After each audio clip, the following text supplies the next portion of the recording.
Hey, Dr. Clark here, and in this preview video, we're going to look at section 4.1, linear differential equations. Let's get started.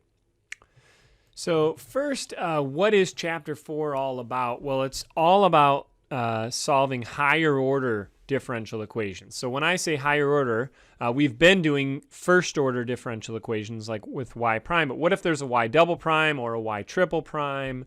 What happens when you have higher order derivatives, so not just first derivatives? Currently, we don't really have any way to solve these, and so that's what Chapter 4 is about. How do you solve something of higher order?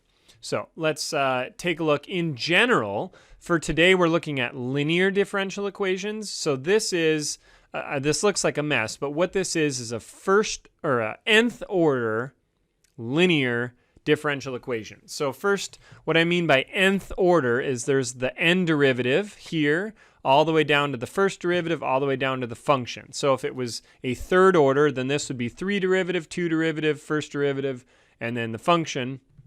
That would be third order. So nth order in general starts with the nth derivative down to the original function y.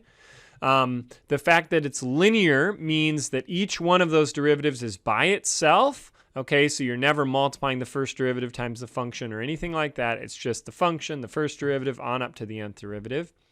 If it is multiplied by something, it's only a function of x or t, whatever the independent variable is. So here we have some function of x times the nth derivative, some function of x times the first derivative, some function of x times the function, and then set equal the right-hand side, which is just a function of x. Okay, so that is when we say a second order linear differential equation, it should be a2 of x d2y, a1 of x dy, a0 of xy, g of x. Okay? It's an initial value problem because we specify the initial condition, so initial position, initial velocity, initial acceleration, on up to the nth derivative, right? Or the n-1 derivative. So because we start at y initial position, which is 0, and then 0, 1, 2, up to n-1, there are n conditions for an nth order differential equation. So second order would have 2 conditions, y and y prime, etc. Okay?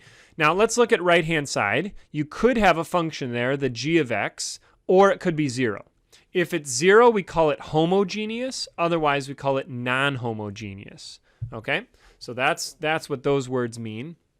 So we could have homogeneous or non-homogeneous nth order linear differential equation, and we're going to be able to solve these if they're not too complicated. When g of x is 0, it's easier. When g of x isn't 0, it's harder, but we'll be able to handle both cases most of the time.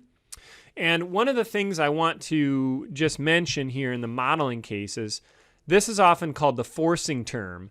In general, this equation here is the modeling portion. So some situation is modeled here, and then this is external forces. So that's kind of how the homogeneous or non-homogeneous term actually works in real terms. All right. And what we have here is a theorem that says, hey, if you have a linear differential equation, it has a solution. So that's nice to know, is that linear differential equations, or at least linear initial value problems, so you do have to specify the initial conditions, have unique solutions. So, well, actually, wait, what does this say? These functions have to be continuous. Okay, so that's nice. So as long as the a functions and the g of x are continuous on an interval, not just at a single point, but on some interval, and the a of n function isn't 0, so that's important that this isn't 0, because then it's not really an nth order differential equation because you're killing off the nth term. So as long as this one's not 0, and all of them are continuous, including the g, and you have an initial value problem, then there exists a unique solution. So we've had that before, the existence and uniqueness. This is sort of an extension of that theorem to all for nth order linear differential equations, as long as the coefficient functions are continuous. So that's really nice to have. So now we know that they have solutions, and the only question is, can we find them? All right. So that's the goal for this section, is at least understanding what we say when we have an nth order linear differential equation, homogeneous, non-homogeneous, and we know that they have solutions. And in this chapter, we're going to have to learn how to solve these things. So we'll spend a lot of time learning to solve them as the chapter goes on. We'll see you in class.